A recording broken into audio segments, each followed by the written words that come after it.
Hay fever is one of the most common allergies in the UK, but there are many misconceptions about what causes it and how to treat it. So I'm going to put to bed some of these myths to help you manage your hay fever. That's true because different types of pollen are present at different times of the year. So allergies to tree pollen will show up earlier in the year from January through till July, depending on the type of tree. Grass pollen, which is the most common type to cause allergy, is May till August, and then weed pollen takes us up to the end of September. So the only break is the winter months when we get colds and flu. But to be allergic to all types of pollen is quite unlikely. So if you do have hay fever symptoms all year round, speak to your GP to consider other causes. So that one's a myth. Well, there's no evidence to prove it. There have been studies that indicate there's no difference between locally produced, filtered or unfiltered honey. The pollen in honey is nearly all the heavy flower pollen that bees like, and that doesn't cause hay fever.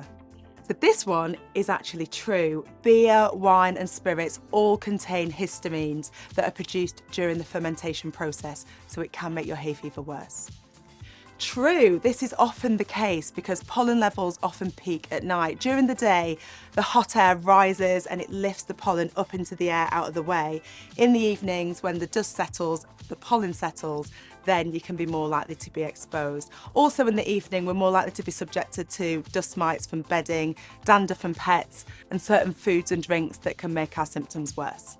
So with this one, it depends. Light to moderate rainfall can really help because it washes the pollen away. But if it's heavy rain, it can actually have the opposite effect because heavy rain seems to sort of whip up more pollen into the air, especially if it's windy as well as rainy.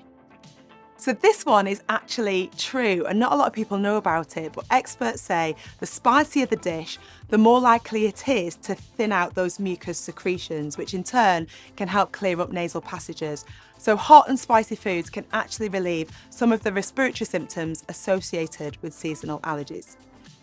So this one is true. Taking antihistamines prophylactically, which means preventatively, that means taking them before your hay fever symptoms start, means you're less likely to have symptoms than if you wait for your symptoms to start and then start taking them. So the advice is to start taking them 2 weeks before you anticipate your hay fever symptoms will start. That way, you stop the chain reaction that's involved in an allergy before it even starts. So I hope that helped clear up some of those hay fever myths, and now you know what's true, what's not, and what's in between.